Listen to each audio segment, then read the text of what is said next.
right. I rewatched a film I haven't seen in quite a number of years. It's called Men Behind the Sun from 1988. It is the legendary Category 3 film from Hong Kong, looking at General Ishii's Unit 731. That's from the Japanese-occupied China. And if you're not familiar with that, it's a really, really regrettable part of world history. During World War II, the Japanese imperialists invaded China. And not a lot of people know this, which is kind of surprising because, as we all know, those who forget history are doomed to repeat it. There's about 20 million Chinese people died in World War II. That's easily 3 times as many Jewish individuals who were killed during World War II, but hardly anyone ever acknowledges the Chinese deaths that occurred during the war. In fact, I've actually encountered some people who are adults who had no idea China was even involved in World War II, which goes to show you just how remarkable we are as a collective society. Well, anyway, enough of getting off on all of those red herrings. Let's discuss the film itself. Men Behind the Sun, 1988. An utterly, utterly fantastic film. I think it's one of those great movies that kind of fits into the 2 categories. It's a great genre film, and it's also, I think, a legitimately great art film. So it's one of those films that kind of merges the artistic with the exploitative, and it was really something that was incredibly unique for its time. And, you watch a lot of these movies that were considered shocking at one point in time, and you go back and you rewatch them now, and there's just not a lot of, impact to it. You go back and watch any of the Elm Street or Friday the 13th films from the 80s, and none of them have any sort of visceral, scare to them. You go back and watch Saw or Hostel, even something from the 2000s like that. You watch it today, it doesn't have the same impact. It doesn't have that raw appeal, that sort of visceral mentality to it. You watch this movie, it came out almost 30 years ago. It still has an incredible amount of raw power to it. This is a movie that's going to disturb you. It's going to freak you out. It's probably going to make you vomit. I never really get sort of, upset when I'm watching movies like this. But, for whatever reason, going back and just reviewing this film, it really got to me. There are parts where I almost had to, get up and start walking around because it's just so much for me. So the film itself, thematically, it's very similar to Philosophy of the Now from 2008, which we covered a couple of years back. The thing is, that's a great film. However, it's a great film for a different reason. That's a great film because it combines 3 really different styles of film: straight up exploitative horror, experimental art house, and legitimate historical documentary into the one motion picture. I really applauded the film. Being able to do something that different and be a merger of things that traditionally have not worked and actually making it work. Men Behind the Sun, covering Unit 731, General Ishii, and the torture that the human experiments in China had to go through under Japanese occupation. Same material here in Men Behind the Sun, except now, of course, it's a narrative. It actually has a storyline. There are characters, and it gives sort of a fictionalized account of what went on in Unit 731. Admittedly, historically, I'm not as in tune with what went on there, so I can't really verify the historical authenticity of the film. But, I've read enough to kind of figure there was some bad stuff going on. Whether or not the stuff that's in this film is wholly emblematic of what transpired in reality, I really don't know, but it seems pretty par for the course, considering the historical documentation that I've scanned.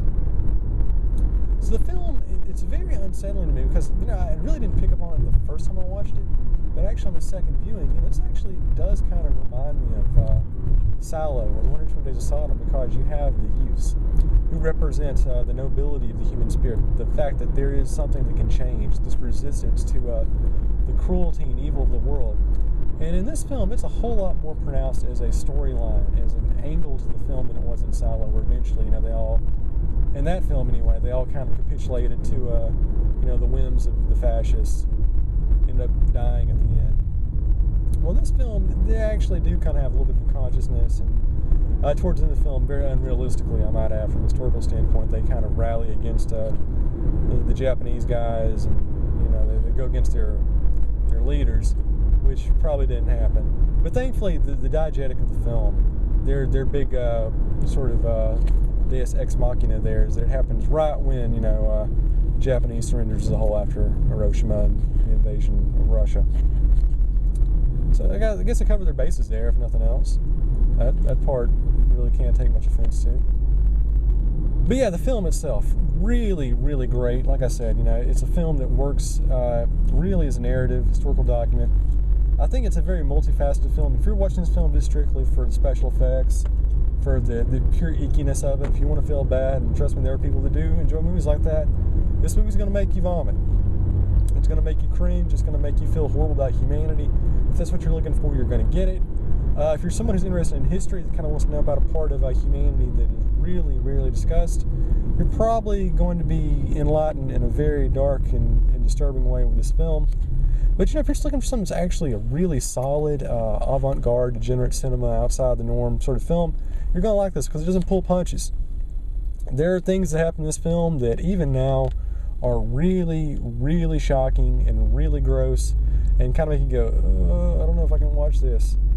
And, if you ever read The Rape of Nanking by Iris Chang, great book from the 1990s, you realize that, what these guys went through in this movie, even if it is partly fictionalized, the stuff the Japanese did to the Chinese was just absolutely atrocious. The torture, the raping, the murder, the mayhem, the dismemberment, the things they made the occupants do.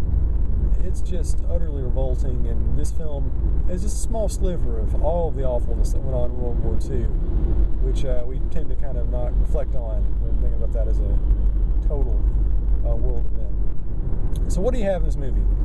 We got people having their hands covered in water and frozen out in the tundra, and then they're thawed and they have their flesh ripped off. It's great stuff for the whole family. We got people basically having their hearts ripped out during surgery while they're still alive. That one was a family favorite around my household. And if you're an animal lover, we have live animal brutality. We have cats being thrown into a room full of rats. It's symbolic, of course. It's about the Chinese overthrowing the Japanese. And nobody really talks about all the flaming rats in the window. Obviously it's not a film that's going to have the PETA people happy. But, it's there. What else? There's a couple other things in here that really freak me out too. There's people getting gas. That's really hard to watch. People tied up and having bombs in the Green Goblin style, having the Black Plague in them. That's pretty difficult. But for me, the one scene in this film that absolutely just makes this thing for me, that just really it will never leave my mind, is the part where a dude is thrown to a barometric pressure and he's actually depressurized. Oh my goodness, that one is hard to watch. That's one of the things that gave me a fear of being depressurized after that, because I don't have enough of them. So anyway, the way I've described this film, it seems like it's just a cavalcade of really disturbing death scenes, and it is, but it also has a really good narrative. I'm not going to lie, it's not done as well as something like Battle Royale or Salo, but I think overall it still is way above average. I think for the material they try to do and the message and the meaning they tried to kind of get by with the film, they definitely made it. If I were you, I'd probably skip out on the dub version because, as always with these films, the dubbed voices really don't gel with the overall vibe of the film. There's a little bit of a vaudevillian angle to General Ishii. He kind of comes off as something of a cartoon character. There are some moments that are kind of a little fantastical. But overall, like I said, it's just an incredible movie. I really enjoyed it. Well, didn't enjoy it in the traditional sense, but I'm glad I saw it. It's one of those movies you really can't watch all the time, but just for what it set out to do, for what it did at the time, for its pioneering efforts in the field of degenerate cinema, and the fact that it really was one of the first films to kind of address the Japanese occupation of China during World War II as a historical narrative. I think it's definitely something you need to see. If you haven't seen it, it's definitely one of the best horror exploitation war films of the 1980s. And it's a great pairing with Philosophy of a Knife. If you got a good 8 hours to fill, you can watch those back to back and really have a terrible day afterwards. So there you go, Men Behind the Sun. I think it's still a terrific film, great piece of art, very transgressive, and if you haven't seen it, you probably should.